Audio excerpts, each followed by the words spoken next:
Welcome friends, পেটুকদের আড্ডাতে তোমাদের স্বাগত। আজকে আমরা তোমাদের নিয়ে যেতে চলেছি একটা জঙ্গল এনভায়রনমেন্টের ক্যাফেটেরিয়াতে। নামটা দেখতেই পাচ্ছ, অ্যামাজন।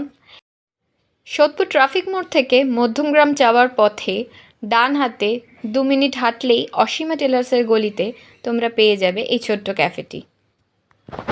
উইকেন্ডে বিকেলবেলা 3 বান্ধবী মিলে বেরিয়ে পড়লাম হই হুল্লোড় করতে। আর হই হুল্লোড় করতে বেরোবো, পেট পূজা করবো না, এরকম কখনো হয়? তাই চলে আসলাম এই ছোট্ট ক্যাফেতে। দেখুন, মেনুতে আপনারা অনেক কিছুই পেয়ে যাবেন, স্টার্টার, মকটেল, মেইন কোর্স, বিভিন্ন রকম আইটেম। প্রথমেই মকটেল দিয়ে শুরু করেছিলাম, তারপর নিয়ে নিয়েছিলাম কফি, সঙ্গে স্টার্টার, এবং মেইন কোর্সে নিয়েছিলাম মিক্সড চাউমিন। খাবারগুলো প্রত্যেকটাই বেশ ভালো ছিল এবং টাইম টু টাইম সার্ভ করেছে তারা। আমাদের তো সার্ভিস খুবই ভালো লেগেছে। আপনারা চাইলে একবার আসতেই পারেন এই ছোট্ট ক্যাফেতে। আমরা তো খাওয়া শুরু করে দিলাম, এখনও বসে থাকবে?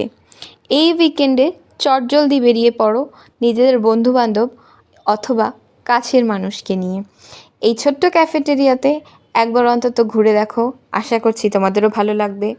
আমাদের ভিডিওটা ভালো লাগলে এবং আরও এরকম ছোট্ট ছোট্ট ক্যাফে, রেস্টুরেন্টের সন্ধান পেতে গেলে অবশ্যই সাবস্ক্রাইব করতে হবে পেটুকদের আড্ডা। এবং ভিডিওটা ভালো লাগলে কমেন্ট, লাইক করতে ভুলো না যেন। দেখা হবে পরবর্তী ভিডিওতে। টাটা, ভালো থাকবে, সুস্থ থাকবে, বাই।